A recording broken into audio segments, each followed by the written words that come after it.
Hello बच्चों, आपका स्वागत है श्याम सर की क्लास में। बच्चों, आज हम कक्षा 12 भौतिकी अध्याय फर्स्ट का अगला टॉपिक शुरू कर रहे हैं। वो आपका टॉपिक है सतत आवेश वितरण। मतलब सतत आवेश वितरण, कंटिन्यूअस चार्ज डिस्ट्रीब्यूशन, उसके बारे में आपको बताया जाएगा। आखिर सतत आवेश वितरण होता क्या है और सतत आवेश वितरण कितने प्रकार का होता है और हम किसी चालक में सतत आवेश वितरण से क्या समझते हैं, उसके बारे में आपको यहाँ अच्छे से बताया जाएगा। उसको आप लोग ध्यान पूर्वक देख करके आप समझ करके अपने फेयर में लिख लेंगे। सतत आवेश वितरण क्या होता है उसको हम लोग अब शुरू करते हैं। चलिए बिना देर किए सतत आवेश वितरण के बारे में शुरू करते हैं। जैसा कि आपका हेडिंग है सतत आवेश वितरण। चलिए, सतत आवेश वितरण से आप क्या समझते हैं। देखिए, किसी चालक में, कोई भी चालक हो, कोई भी आपका वस्तु हो, किसी वस्तु में यदि आवेश समान रूप से फैले हैं, समान रूप से वितरित हैं, तो यह कहलाता है सतत आवेश वितरण। जैसे यहाँ देखिए, मान लिया कोई चालक है।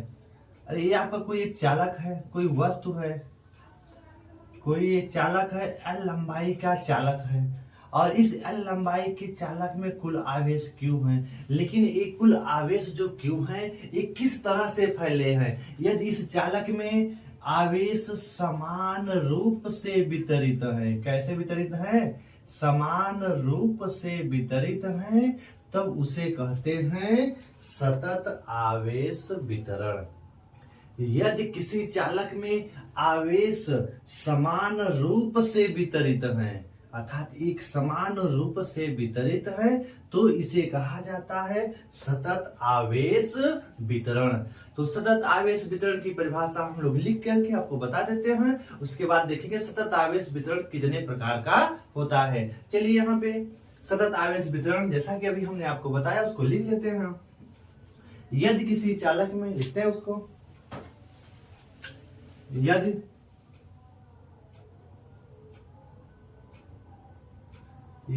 किसी चालक में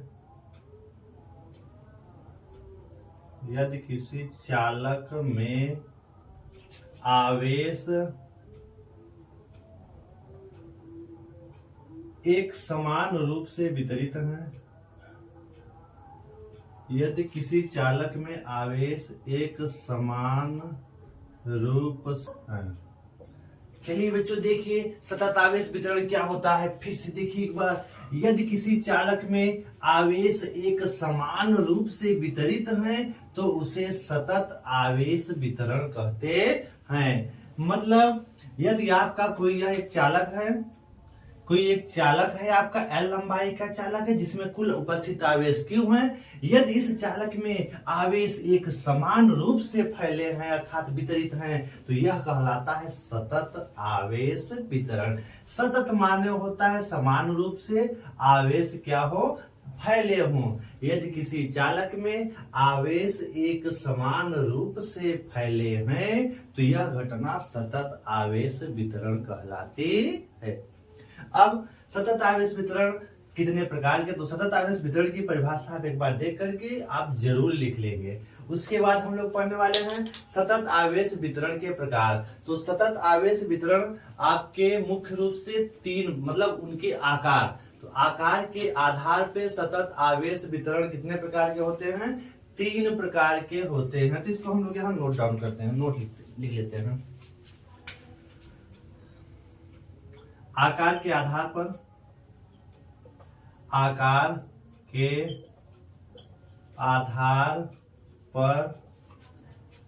सतत आवेश वितरण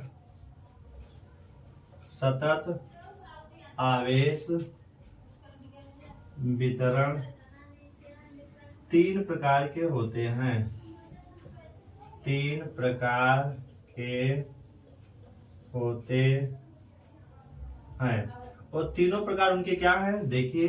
पहला सतत आवेश वितरण है रेखीय आवेश वितरण। पहला क्या है, रेखीय आवेश वितरण। दूसरा क्या है, पृष्ठीय आवेश वितरण। दूसरा क्या है, पृष्ठीय आवेश वितरण। तीसरा क्या है, आयतन आवेश वितरण। आयतन आवेश वितरण।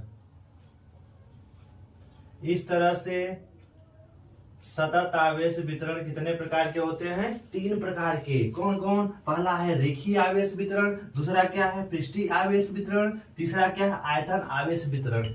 चलिए इन तीनों प्रकारों को आप लिख लीजिए। अब हम लोग आखिर इन तीनों प्रकारों की व्याख्या करते हैं। आखिर रेखीय आवेश वितरण से आप क्या समझते हैं और उसमें रेखीय आवेश घनत्व क्या होता है।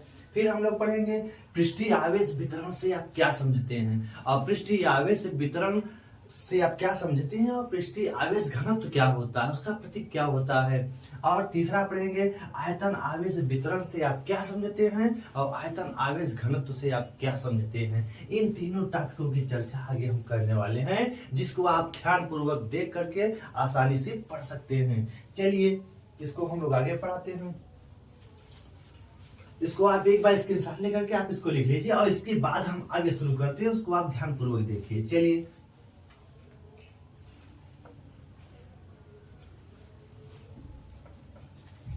तो हम लोग पहला टॉपिक शुरू करने वाले हैं। सतत आवेश वितरण का पहला प्रकार, जैसा कि आपको हमने बताया, वो है रेखीय आवेश वितरण। पहला क्या है आपका, रेखीय आवेश वितरण। चलिए तो पहला हम लोग शुरू करेंगे रेखीय आवेश, रेखीय आवेश वितरण।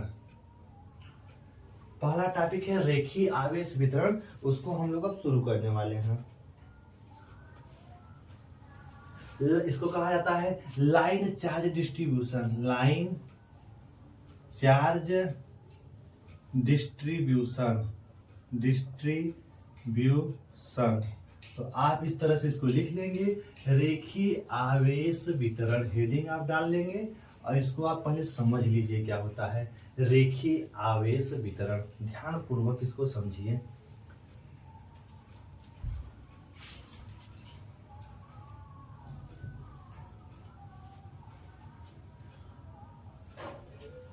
चलिए रेखीय आवेश वितरण के बारे में ध्यान से सुनिए। लाइन चार्ज डिस्ट्रीब्यूशन क्या होता है, लाइन चार्ज डिस्ट्रीब्यूशन से आप क्या समझते हैं, उसको यहां देखिए। देखिए बच्चों, जब किसी रेखीय चालक या रेखीय तार में आवेश एक समान रूप से फैले हों तो वह कहलाता है रेखीय आवेश वितरण। अर्थात यदि कोई रेखीय तार हो, कोई रेखीय तार है आपका, इस रेखीय तार में अगर इस तार की लंबाई L है, इस तार में उपस्थित कुल आवेश Q है और इस रेखीय तार में यदि आवेश समान रूप से फैले हों तो यह घटना कहलाती है क्या, रेखीय आवेश वितरण कहलाती है। तो यदि किसी रेखीय तार में आवेश एक समान रूप से फैले हों तो उसे कहा जाता है रेखीय आवेश वितरण। इसको लिख लेते हैं, इसकी परिभाषा को। यदि किसी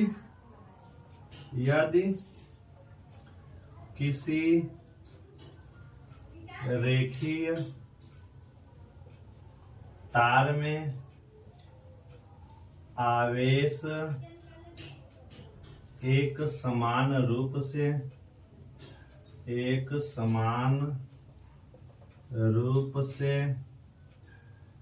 वितरित हो तो एक समान रूप से वितरित हों तो उसे रेखीय आवेश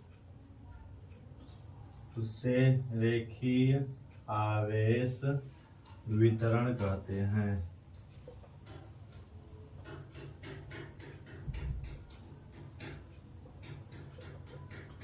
यदि किसी रेखीय तार या चालक में आवेश एक समान रूप से वितरित हो तो उसे रेखीय आवेश वितरण कहते हैं। तो इसको आप इस तरह से लिख लेंगे।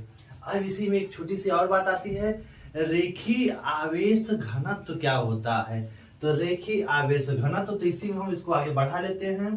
अर्थात देखिए, ये आवेश किसी रेखीय तार में आवेश समान रूप से फैले हैं तो रेखीय आवेश वितरण हो गया। लेकिन इनका इसमें उपस्थित जो आवेशों का आवेश घनत्व क्या होता है। किसी रेखीय तार में जो आवेश एक समान रूप से फैले होते हैं उसमें उन आवेशों का आवेश घनत्व क्या होता है उसको निकालने के लिए यहाँ देखिए, मतलब आवेशों जो आवेश तो फैले लेकिन इनका घनत्व क्या है उसको यहाँ निकालते हैं। तो आप यहाँ आवेश घनत्व के बारे में लिख सकते हैं। किसी चालक में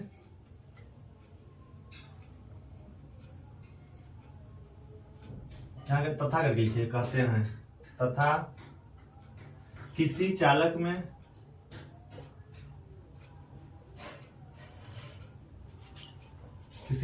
में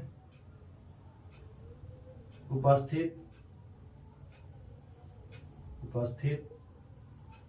कुल आवेश तथा किसी चालक में उपस्थित कुल आवेश तथा उसकी लंबाई का अनुपात तथा उस चालक की लंबाई का अनुपात कुल आवेश तथा उस चालक की लंबाई का अनुपात रेखीय आवेश घनत्व कहलाता है। रेखीय आवेश घनत्व कहलाता है।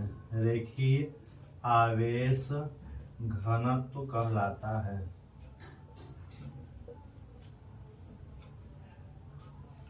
रेखीय आवेश घनत्व आप परिभाषा चाहे तो फार्मूले से याद कर सकते हैं।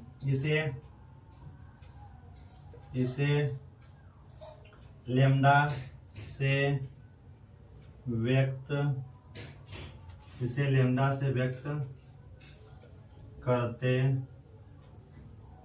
इसे किससे व्यक्त करते हैं? लेम्डा से। रेखीय आवेश घनत्व को लेम्डा से व्यक्त करते हैं। लेम्डा ऐसे थोड़ा सा बनाना, ऐसे इसे लेम्डा से व्यक्त करते हैं। इसे लेम्डा से व्यक्त करते हैं। ठीक है, तो आप इसका फार्मूला लिख सकते हैं। रेखीय आवेश घनत्व बराबर रेखीय आवेश घनत्व बराबर होता है कुल आवेश बटे चालक की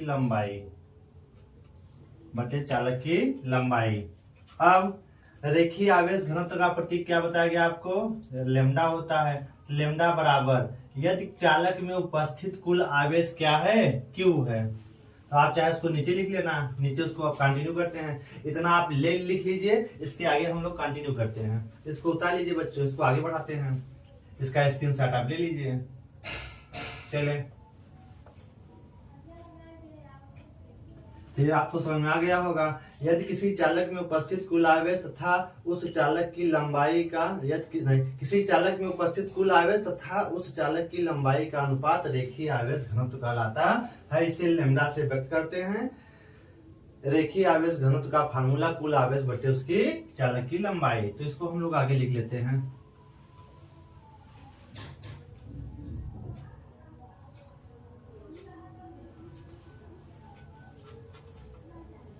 इसको आगे बढ़ाते हैं।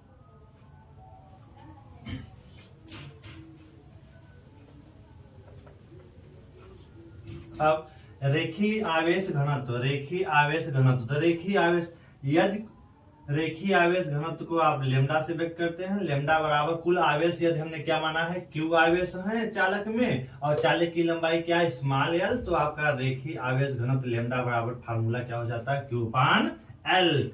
जहां पे लेम्डा किसका प्रतीक है? रेखीय आवेश घनत्व का। रेखीय आवेश घनत्व का प्रतीक है। क्यू है चालक में कुल आवेश का, कुल आवेश है। और एल है तार की लंबाई। रेखीय जो तार है, तार की लंबाई है, कुल लंबाई। तो तार की कुल चाहे लंबाई आप ऐसे दिखा दीजिए, तार की कुल लंबाई है। इस तरह से आप इस फार्मूले को आसानी से लिख सकते हैं। ये आपका क्या है? रेखीय आवेश घनत्व का फार्मूला है। अब यदि आपसे कभी कभी पूछ लेता है कि यदि पूरे लंबाई L में कुल आवेश Q है तो रेखीय आवेश घनत्व लैम्डा बराबर Q अपान L। लेकिन ये कभी कभी कहता है मान लिया यह L लंबाई का तार अत्यंत छोटे छोटे भागों में बटा है, अत्यंत छोटे छोटे भागों में क्या है, बटा है, अर्थात प्रत्येक छोटे से भाग की लंबाई dl है और इस छोटे से भाग में उपस्थित आवेश है dq। अगर यह आपका पूरा चालक छोटे छोटे खंडों में विभक्त है और एक खंड की लंबाई dl है जिसमें उपस्थित कुल आवेश dq है, तब कहता है इस dl लंबाई का आवेश घनत्व क्या होगा। यहां लिख लेना, यदि यहां ऐसे लिखना, यहां लिख लीजिए, यदि चालक सूक्ष्म खंड dl में विभक्त, यदि चालक सूक्ष्म खंडों dl में विभक्त है जिसमें उपस्थित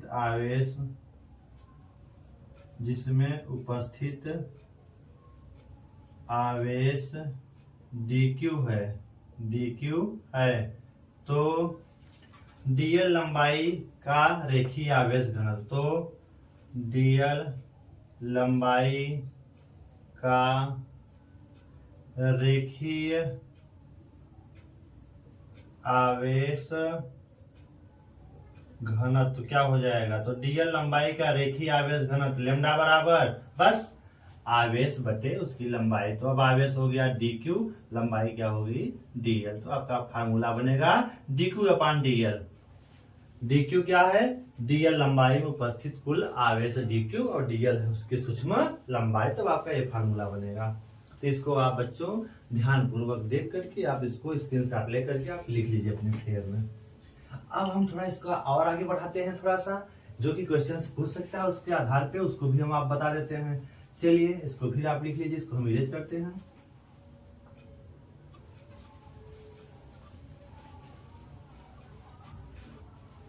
अब अगला क्वेश्चन इसमें क्या पूछ सकता है, मान लिया यह आपका रेखीय तार है, इससे मान लिया वेक्टर r दूरी पर एक यहाँ पे बिंदु P है जहाँ पे एक धन परीक्षण आवेश Q0 रखा है। धन परीक्षण आवेश एक ऐसा आवेश होता है जिसके हम कैलकुलेशन में आकार की कोई गणना नहीं करते हैं, वह आवेश धन परीक्षण आवेश कहलाता है। तो हम मान लेते हैं कि सूक्ष्म खंड आपका क्या है, प्रत्येक सूक्ष्म खंड क्या है dl लंबाई है जिनमें उपस्थित आवेश क्या है dq है। तो मान लिया इस सूक्ष्म खंड तार के सूक्ष्म खंड से वेक्टर r दूरी पर एक बिंदु P स्थित है जहां पे एक धन परीक्षण आवेश Q0 स्थित है। अब ये dq सूक्ष्म खंड की लंबाई dl में उपस्थित आवेश dq है और आपका वेक्टर r दूरी पर एक बिंदु P स्थित है जहां पे एक धन परीक्षण आवेश Q0 रखा है। अब कूलाम के नियमानुसार यह dq जो आवेश होगा Q0 पर एक वैद्युत बल आरोपित करेगा कूलाम के नियमानुसार। तो उस वैद्युत बल का मान कैसे निकालेंगे हम लोग यहाँ पे उसको देख लेते हैं। इसके लिए हम लोग मानते हैं, माना एक मूल बिंदु O है जहां से यह dq की दूरी या जो आपका dl लंबाई है, जो आपकी dl लंबाई है उसकी दूरी है मान लिया वेक्टर r1 दूरी पर स्थित है और इस O बिंदु से यह Q0 स्थित है वेक्टर r2 दूरी पर स्थित है। अब और dq और Q0 के बीच का स्थित सदिश क्या है, वेक्टर r है। तो आप इस सूक्ष्म खंड dl में उपस्थित आवेश, सूक्ष्म खंड यहां लिख लेते हैं, तो सूक्ष्म उसी के आगे लिख लेना है आपको, सूक्ष्म खंड dl में उपस्थित आवेश dq के कारण Q0 पर लगने, Q0 क्या है यहाँ पे धन, dq के कारण धन परीक्षण आवेश, Q0 क्या है आपका धन परीक्षण के कारण धन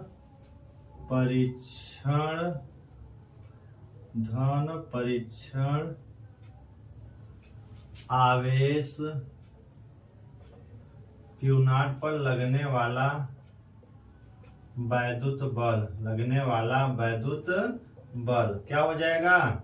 मान लिया अब सूक्ष्म, देखिए सूक्ष्म आवेश है तो सूक्ष्म बल भी लगता है, तो मान लिया जो इस पे सूक्ष्म बल लगता है वो DF है। सूक्ष्म बल भी क्या लगेगा, DF है। तो सूक्ष्म बल भी लगेगा तो सूक्ष्म बल क्या लगेगा, मान लिया DF है। तो कूलाम के नियम अनुसार DF बराबर 1/4 पाई एप्सिलॉन नॉट। और कौन कौन सा आवेश है, DQ है और कौन सा आवेश है, Q नॉट है। अपान इनके बीच की स्थिर सदिश क्या दिया है, R दिया है। तो क्या हो जाएगा, R²। चूंकि सदिश रूप में है तो आप यहाँ एकांक सदिश R कर सकते हैं। इस तरह से सूक्ष्म खंड DL के कारण उपस्थित आवेश DQ के कारण Q नॉट पे लगने वाले वैद्युत बल आसानी से निकाल सकते हैं। इसको और आगे बढ़ा सकते हैं। अब आप सूक्ष्म खंड के द्वारा निकालते हैं संपूर्ण तार के द्वारा, तो यहाँ लिख लीजिए संपूर्ण तार में उपस्थित आवेशों के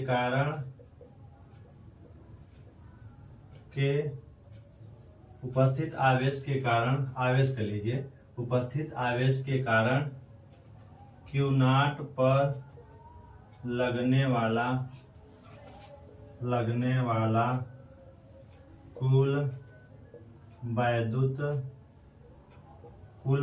बल, मान लिया क्या कुल वैद्युत बल लगता है F बराबर क्या हो जाएगा, आप इसका क्या कर दीजिए, DF जो है इसका क्या कर देंगे, समाकलन कर लेंगे। तो आपका क्या करेंगे, DF का समाकलन। ऐसे छोटे छोटे बल, छोटा बल यहाँ, छोटे बल यहाँ, छोटे बल यहाँ, मतलब प्रत्येक में इस सूक्ष्म बल, मतलब यह छोटा सा खंड भी इस पे बल लगाएगा, यह लगाएगा, सभी छोटे छोटे लगाएंगे। हम उन छोटे छोटे का क्या करेंगे, समाकलन, तो कुल बल हमें आसानी से पता चल जाएगा। तो चलिए प्रत्येक छोटा खंड इस पे बल लगाएगा, कितना लगाएगा, DF लगाएगा। तो सभी DF का हम समाकलन करेंगे तो ये सभी योगफल को बता देगा। तो DF का मान यहाँ रख देते हैं, इंटीग्रल 1/4 पाई एप्सिलॉन नॉट, और यहाँ DQ और Q नॉट अपान R², R एकांक सदिश। तो कांस्टेंट वैल्यू को बाहर ले लीजिए यहाँ पर। तो आप 1/4 पाई एप्सिलॉन नॉट और DQ का मान अभी आपने इसके पहले पढ़ा था, क्या पढ़ा था, चूंकि लेमडा बराबर DQ अपान DL, तो यहाँ से DQ आप निकाल सकते हो।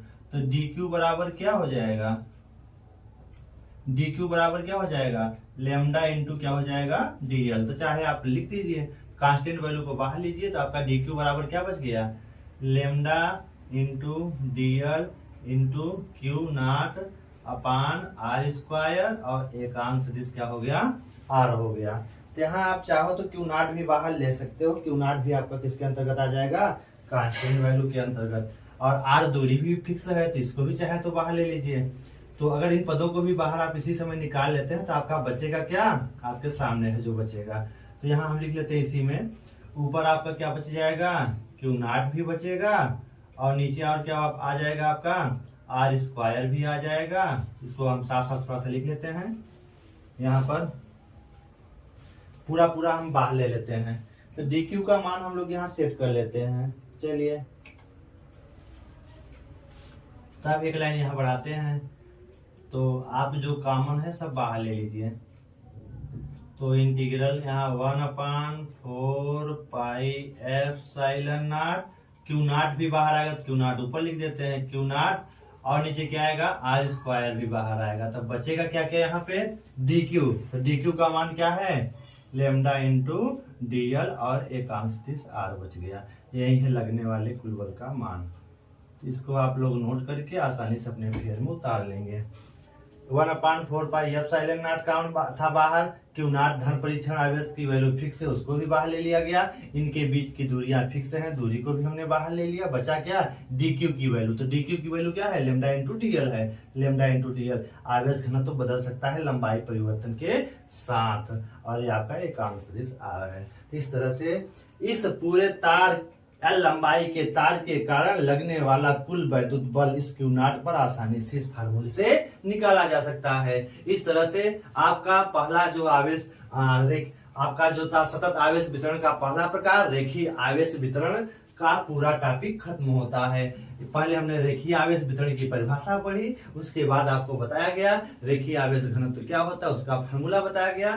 फिर रेखीय तार के कारण पी बिंदु पर स्थित किसी धन परीक्षण आवेश पे लगने वाले कुल वैद्युत बल का फार्मूला भी आपको बताया गया। इस तरह से पहले प्रकार आपका पूरा फिनिश हो गया। तो इसको आप अपने नोट्स में लिखिए।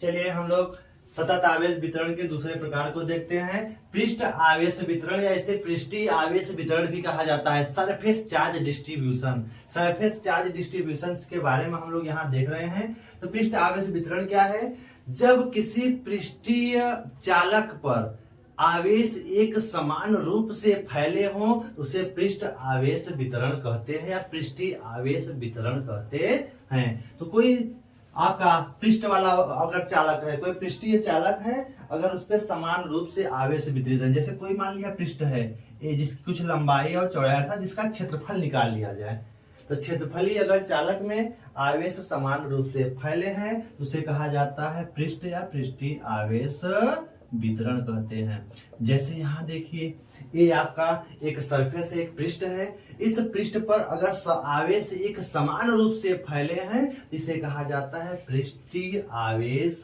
वितरण। तो आप लिख सकते हैं इसको, यदि किसी पृष्ठ पर आवेश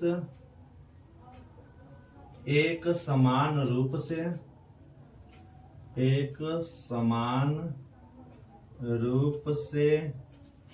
फैले हैं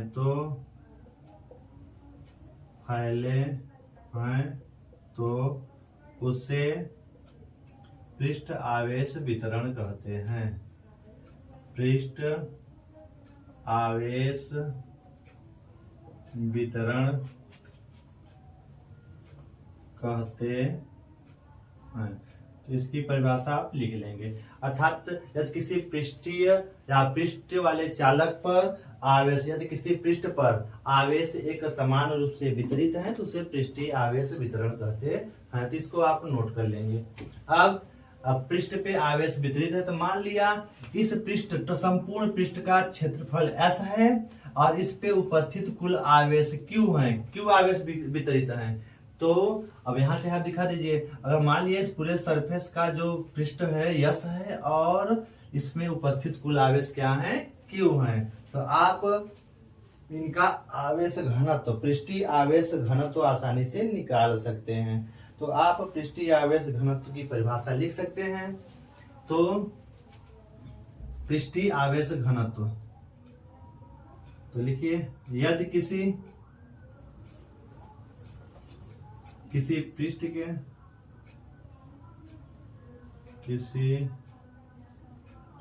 पृष्ठ पर उपस्थित कुल आवेश तथा उस किसी पृष्ठ पर उपस्थित कुल आवेश तथा उस पृष्ठ के क्षेत्रफल का अनुपात पृष्ठ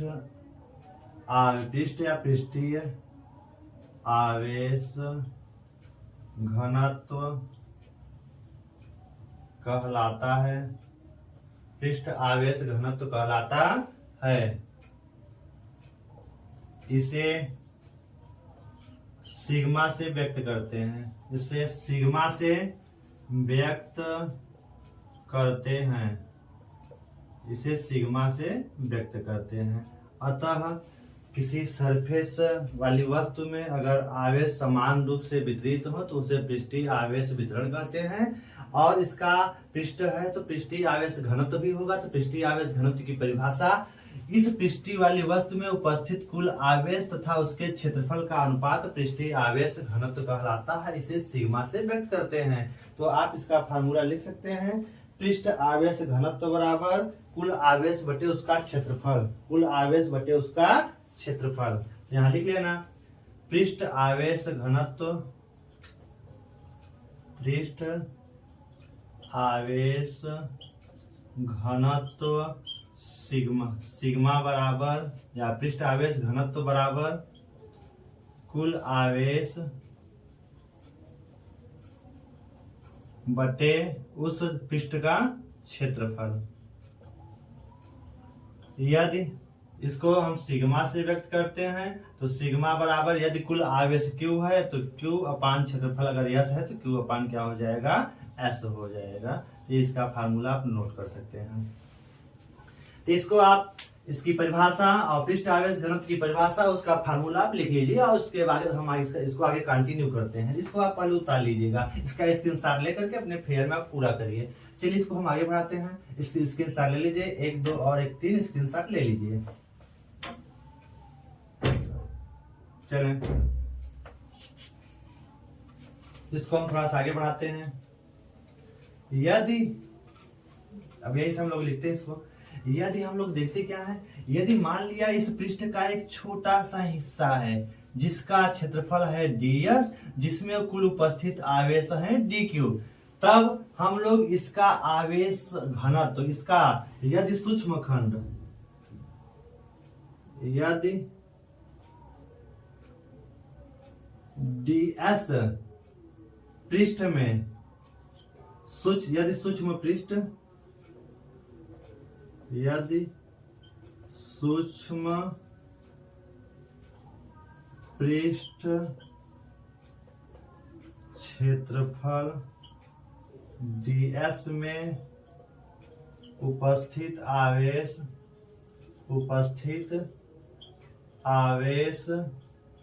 dq हो तो पृष्ठ आवेश घनत्व, तो पृष्ठ आवेश घनत्व का फार्मूला क्या हो जाएगा, सिग्मा बराबर dq बाई क्या हो जाएगा, ds हो जाएगा। तो इस फार्मूले को भी आप याद कर लेना, dq अपान क्या हो जाएगा, ds हो जाएगा। अगर सूक्ष्म खंड का आपको आवेश घनत्व ज्ञात करना है, पृष्ठ आवेश घनत्व तो dq अपान ds, मतलब जो कुल आवेश अपान उसका क्षेत्रफल। संपूर्ण लेंगे तो संपूर्ण आवेश बटे उसका संपूर्ण क्षेत्रफल, छोटा सा हिस्सा लेंगे तो उसमें उपस्थित आवेश बटे उसका क्षेत्रफल कहलाता है, पृष्ठ आवेश घनत्व कहलाता है। अब हम आगे थोड़ा सा इसको बढ़ाते हैं, तो इसको भी आप नोट कर लेंगे इसके नीचे। अब मान लेते हैं कि इस सूक्ष्म खंड के कारण इससे वेक्टर r दूरी पर एक बिंदु P स्थित है, जहां पे एक धन परीक्षण आवेश Q0 स्थित है। अब इस पर लगने वाला, हम सूक्ष्म खंड के द्वारा लगने वाला अगर वैद्युत बल मान लेते हैं dF है, तो इस dF का मान कैसे निकालेंगे, इसके लिए हमने मान लिया एक मूल बिंदु वो है जहां से इस सूक्ष्म खंड को व्यक्त करने के लिए स्थित सदिश वेक्टर r1 ले लेते हैं, और इस मूल बिंदु O से Q0 की जो स्थिति को व्यक्त करने वाला सदिश है वेक्टर r2 है। तो हम लोग इस सूक्ष्म खंड के द्वारा इस सूक्ष्म खंड में उपस्थित आवेश dq के कारण Q0 पर लगने वाला सूक्ष्म बल dF ज्ञात कर सकते हैं। तो यहाँ लिख सकते हैं,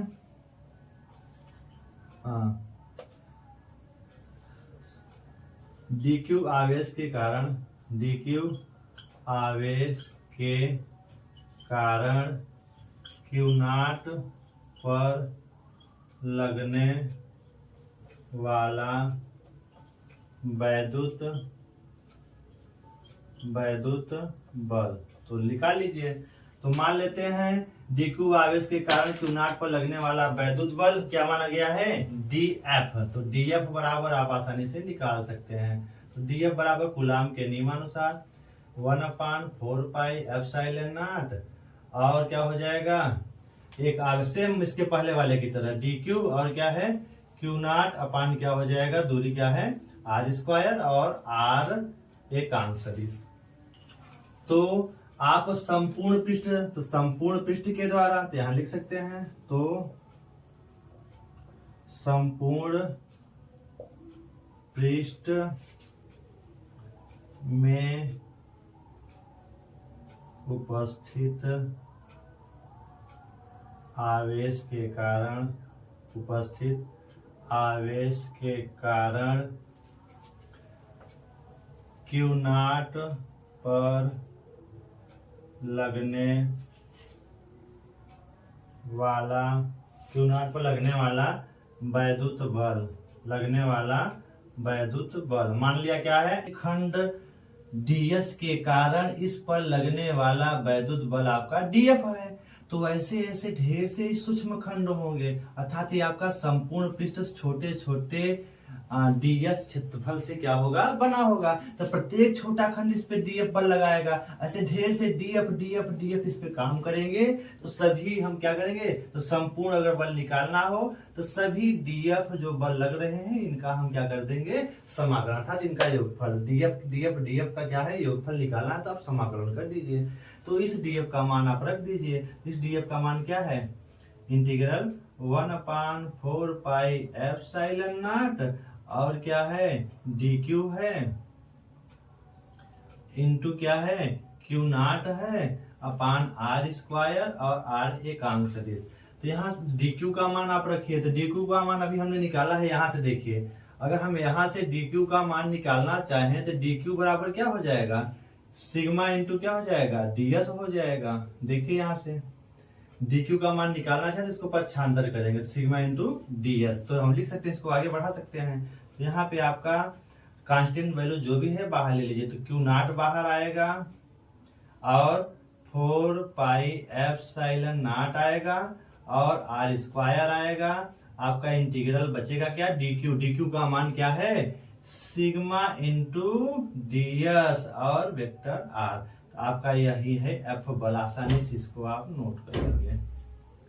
तो इस तरह से बच्चों आपका पृष्ठ आवेश वितरण पूरा फिनिश हुआ। तो पृष्ठ आवेश वितरण की परिभाषा, पृष्ठ आवेश घनत्व क्या होता है उसका फार्मूला, उसकी परिभाषा, और पृष्ठ आवेश के सूक्ष्म खंड के कारण किसी धन परीक्षण आवेश क्यू नॉट पर लगने वाला सूक्ष्म बल, फिर संपूर्ण पृष्ठ में उपस्थित आवेश के कारण उस क्यू नॉट पर लगने वाला कुल बल, इस फार्मूले से।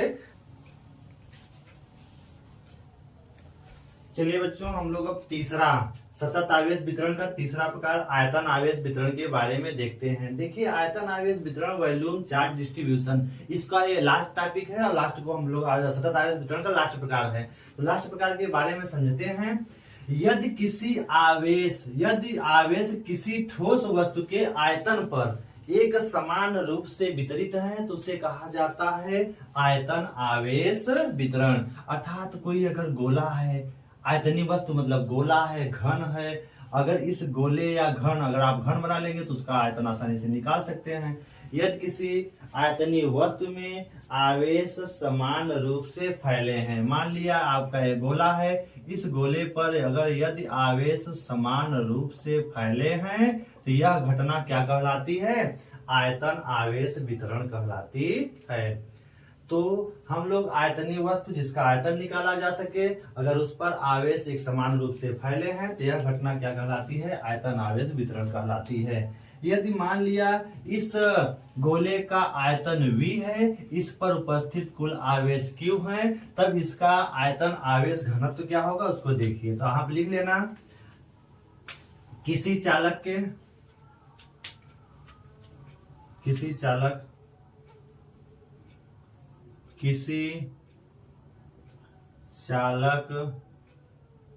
में उपस्थित कुल आवेश तथा उसके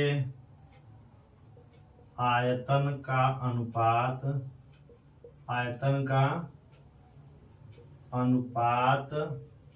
आयतन आवेश घनत्व कहलाता है। अनुपात आयतन आवेश घनत्व कहलाता है। आयतन आवेश घनत्व कहलाता है, अर्थात कुल आवेश बटे उसका आयतन। तो आप फार्मूला लिख सकते हैं, इसे किससे व्यक्त करते हैं? इसे व्यक्त किया जाता है रो से। किससे व्यक्त करते हैं? इसे रो से व्यक्त करते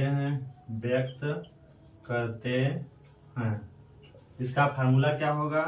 तो आप लिख सकते हैं सेम उसकी तरह जैसे आपने पढ़े लिखा।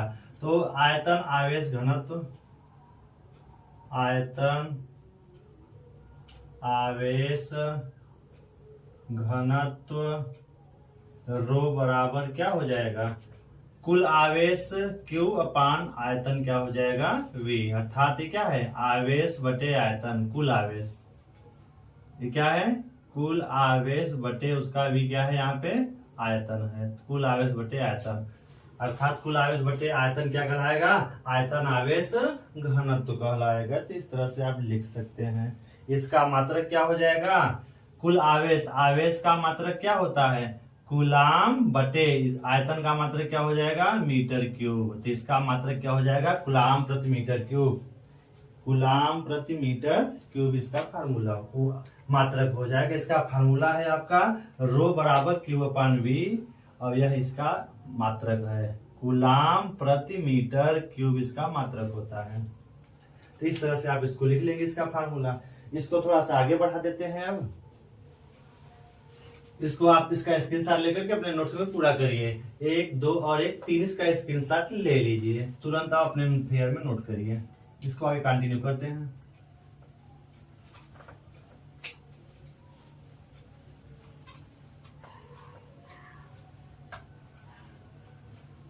अब यदि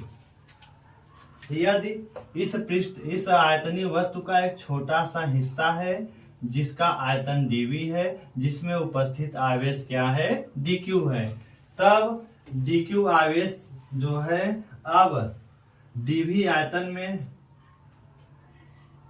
तो इस सूक्ष्म, यहाँ पे देखते हैं सूक्ष्म खंड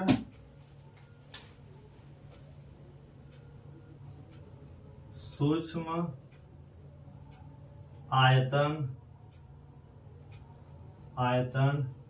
dv में उपस्थित आवेश dq का आयतन आवेश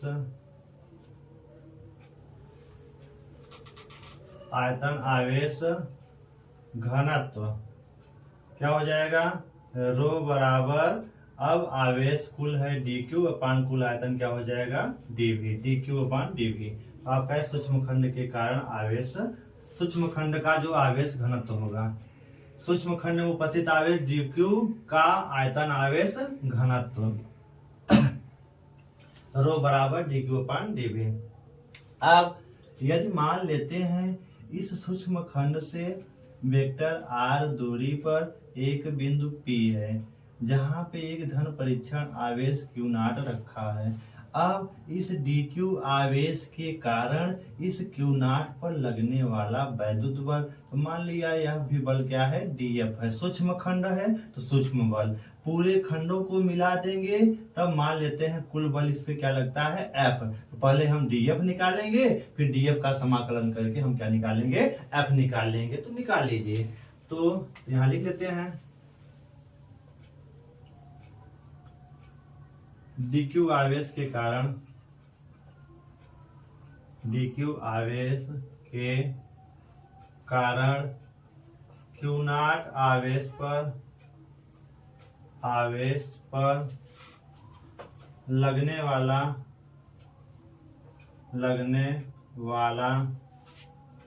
वैद्युत बल, तो dq आवेश कारण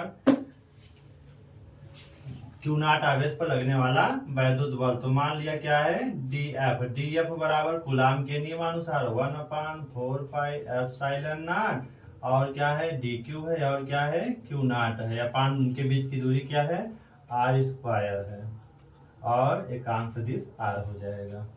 तो आप संपूर्ण आयतन V के कारण क्यू नॉट पर लगने वाला वैद्युत बल चाहे तो निकाल लीजिए। तो यहां लिख लेते हैं संपूर्ण आयतन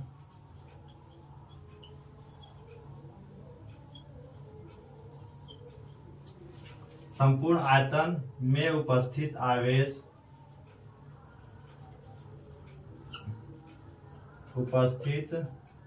आवेश के कारण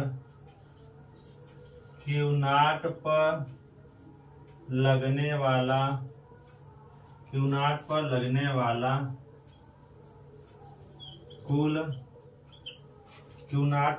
वाला कुल वैद्युत बल क्या हो जाएगा। मान लिया F है तो F कैसे निकलता है, इंटीग्रल और DF का इंटीग्रल कर लीजिए, समाकलन कर लीजिए। तो आप इस DF की वैल्यू सेट कर लीजिए। तो DF का मान जो है इंटीग्रल, और क्या है DF का मान क्या है 1/4πε0 और DQ है और क्या है Q नॉट है, अपान क्या है r² है, r एकांक सदिश। फिर जब इसको आप हल करेंगे तो हल करने के बाद आपका क्या मिलेगा उसको ऊपर लिख लेते हैं कंटिन्यू करके। तो इसका आप स्क्रीनशॉट लेकर के एक बार लिखिए, इसका आप स्क्रीनशॉट लेकर के अपने नोट्स में लिखिए। और ये आपका अंतिम टॉपिक है, आज का क्लास आपका ये अंतिम टॉपिक के बाद समाप्त होगा। इसको आप लिख लीजिए, पहले इसका स्क्रीनशॉट ले लीजिए फिर हम आगे चलते हैं। 1, 2 और 3 स्क्रीनशॉट ले लीजिए, फिर हम आगे बढ़ाते हैं इसको। अब इस F का मान आप आसानी से निकाल सकते हैं, इसको आगे बढ़ाते हैं। F बराबर क्या हो जाएगा, F बराबर जो कांस्टेंट वैल्यू है उसको बाहर ले लीजिए। तो क्या हो जाएगा क्यू नॉट बाहर आएगा और 4πε0 आएगा और क्या आएगा r² बाहर आएगा। इंटीग्रल में बचेगा क्या आपका, क्या बचेगा आपका बचेगा DQ और एकांक सदिश r बचेगा। चूंकि अभी आपने पढ़ा कि रो बराबर DQ अपान क्या होता है DV होता है, तो यहां से हम किसका मान निकाल सकते हैं DQ बराबर क्या लिख सकते हैं रो इंटू क्या लिख सकते हैं DV लिख सकते हैं। तो ये मान यहाँ सेट कर दीजिए, F बराबर आपको फार्मूला पता चल जाएगा 4πε0 और क्या हो जाएगा r², इंटीग्रल क्या हो जाएगा रो इंटू क्या हो जाएगा DV और एकांक सदिश r हो जाएगा। इस तरह से आपका ये फार्मूला हो गया बल का, मतलब इस पूरे संपूर्ण आयतनीय वस्तु के कारण इस P बिंदु पर उपस्थित धन परीक्षण आवेश Q नॉट पर लगने वाले वैद्युत बल का फार्मूला F बराबर Q naught upon 4πε0 r² rho DV और एकांक सदिश आपका क्या हो जाएगा R हो जाएगा। इस तरह से आपका सतत आवेश वितरण के तीनों प्रकार पूरे हुए। इनको आप पढ़ करके अपने फेयर में पूरा लिख करके अपना तैयार करिए। अगर कहीं आपको दिक्कत है तो आप हमें कमेंट करके बताइए, हम आपको सलूशन देंगे। और इसको अगर एक बार में न समझ में आए तो 2 बार आप देख करके इसको समझ करके अपने फेयर में लिखिए। अतः बच्चों आपका आप श्याम सर की क्लास में आपने सब पढ़ा। यह लेक्चर नंबर 8वां था, भाग फर्स्ट का था, वैद्युत आवेश तथा क्षेत्र पहले चैप्टर का था और 8वां लेक्चर है। और इसके पहले 7 लेक्चर पढ़ चुके हैं, उसको आप लगातार देख करके सारे टॉपिकों को कवर कर सकते हैं। और अगर आपको ये वीडियो अच्छा लगा है तो इसको लाइक करें, और नए बच्चे हैं तो सब्सक्राइब करें, और इसको दोस्तों के पास ज्यादा से ज्यादा शेयर करें, और आप इसको कंटिन्यू देखते रहें। आपको प्रत्येक दिन एक एक वीडियो मिलता रहेगा जिसको आप देख करके अपने कोर्स को पूरा कर सकते हैं। आप इस तरह से आप पढ़िए बच्चों।